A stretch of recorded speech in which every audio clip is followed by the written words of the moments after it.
everyone, welcome to this explainer. Let's just dive right into a seriously painful reality that pretty much every salesperson out there has faced at some point.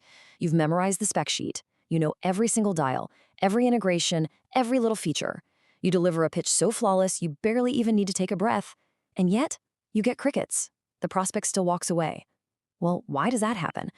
Today, we're going to explore the absolutely critical difference between merely reciting a feature list and actually selling a transformation. To really understand the sheer scale of this problem, think about this number, 89%. According to the data, 89% of lost deals involve a rep who simply could not clearly articulate the value of their solution. I mean, they could describe what the product was all day long, but they completely failed to explain why it actually mattered to the person sitting right across from them. That is just a massive amount of revenue left on the table, and it's all due to a simple breakdown in translation. But hey, here's the flip side of that equation. Buyers, they are incredibly perceptive. 74% of them actively choose the rep who best demonstrates a deep, consultative understanding of their world. Honestly, they aren't looking for a walking brochure. They want a true expert who maps product's capabilities directly to their own specific business challenges. And the payoff for reaching that level of mastery is just massive. Sales reps are 2 times more likely to close a deal when they can smoothly answer objections using specific product facts. When you truly know your solution, you don't panic when an objection comes up out of nowhere. You just seamlessly deploy the exact right fact at the perfect time. Product knowledge really is the ultimate confidence multiplier. So here's our agenda for today's explainer. First, we'll go beyond the spec sheet. Then we'll climb the 3 knowledge levels and introduce the FAB persuasion sequence. After that, we'll flip the script on competitive comparisons, and finally, wrap up by showing you how to objection-proof your pitch. All right, Section 1, Beyond the Spec Sheet, the critical difference between memorization and knowledge. To actually get beyond that spec sheet, we've got to make a pretty major mindset shift, because there is a stark contrast between just memorizing something and truly knowing it. You see, a novice relies on a script. They recite features in a fixed order, kind of like a robot, and if the customer asks an unexpected question, they just freeze. But a top producer with genuine knowledge, they fluidly select only the right features for that specific customer. And when a competitor is mentioned, they don't panic at all. They actually welcome it. Why? Because they talk about the customer's world entirely through the lens of the product. Moving right along to Section 2, the 3 knowledge levels, climbing from features to conviction. So how do we actually get to that level of absolute mastery? Well, product knowledge isn't just a flat list of facts. It's more like an ascending climb. Step 1 is level 1, which is features, simply what the product does. It's essential, sure, but it's not enough on its own.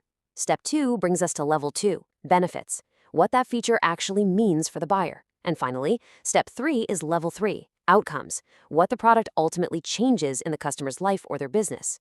The thing is, novices usually stop at level 1. Top producers, they live entirely at level 3. Let's imagine how this plays out in a live conversation. If you're stuck at level 1 and you say, our platform has real-time reporting, the customer's internal reaction is usually a giant, okay, so what? And your close rate drops. Now, move up to level 2 and say, you'll save time reviewing reports. The customer thinks, sure, that sounds useful. You get a medium close rate. But hit them at level 3.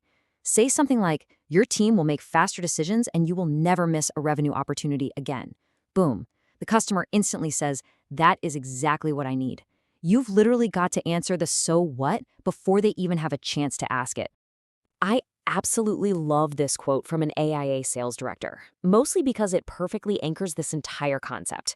Quote, any rep can read the spec sheet. The ones who dominate know what the product does to a customer's business, their team, and their life. Sell the transformation, not the technology. That right there is your ultimate goal. Let's be real. Nobody buys a product just to own a product. They buy it for the transformation it provides. All right, Section 3, the FAB persuasion sequence, bridging the gap to value. So knowing you need to sell a transformation is great, right? But how do you actually structure your sentences in the moment to do it? Well, you use a secret weapon. It's called the FAB formula. That stands for feature, advantage, and benefit. F is simply what the product has, A is why that specific feature is better or different than the alternative out there, and B is what it actually means for this specific customer. Every single value statement you make should follow this bridge, taking you from dry, boring facts straight over to persuasive value. Let's see exactly how this builds in a real live example. Just imagine you're selling software. Your feature is automated reminder sequences. If you stop right there, the customer is definitely thinking, so what? So you add the advantage. Follow-up happens without relying on your team's memory. That's good, but let's take it all the way to the benefit. Meaning you capture revenue that is currently falling through the cracks. Can you hear the difference there? You just translated a super dry technical feature, automated reminders, into a highly emotional, powerful business outcome, capturing lost revenue. Now, when you're out there crafting those benefits, keep in mind they almost always fall into one of 5 really powerful emotional categories.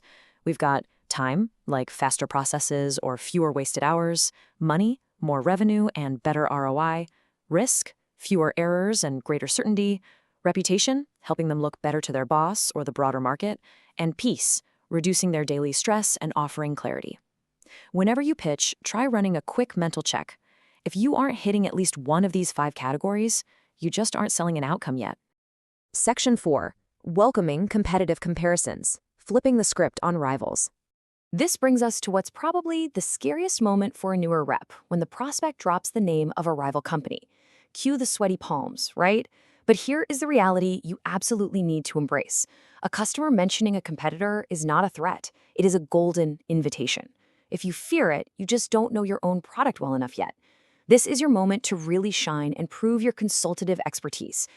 The true masters handle this by using a mental matrix of evaluation criteria. Notice, you don't badmouth the rival. You just neutrally guide the buyer toward your own unique strengths. You can simply say something like, they have a great product, but let's look at your specific needs. You want quick setup and flexibility. We include dedicated onboarding, month-to-month contracts, and 24/7 support, which are areas where typical competitors require you to just figure it out on your own. See? Calm, factual, and incredibly persuasive. All right, our final section, number 5, objection-proofing your pitch, turning gaps into strengths. Having that level of calm, collected control actually prevents objections from even forming in the first place. Let's look at arguably the most common objection in the world. That seems expensive. A novice rep panics right here and immediately drops the price. But what the customer is actually saying is, I haven't connected your price to my value yet. So don't offer a discount. Return right back to those level 3 outcomes, combined with some clear ROI data. Objections are really just signals of a gap in your FAB translation. When you fill that gap with value, the objection simply disappears. Ultimately, your goal here is to master those 3 levels of product knowledge, so you can sell with absolutely unbeatable authority. It's simple. You cannot sell with conviction what you do not completely understand. But when you finally move beyond that spec sheet, master the FAB sequence, and connect every single feature to a meaningful outcome, you transform from just another vendor into an indispensable partner. I'm going to leave you with one final, provocative thought to consider before your very next pitch. I want you to look at your own sales deck, look at your scripts, and ask yourself honestly, are you selling technology or are you selling transformation? Because the rep who sells the transformation is the rep who ultimately wins the deal. Thanks so much for joining me on this explainer, and I will catch you in the next one.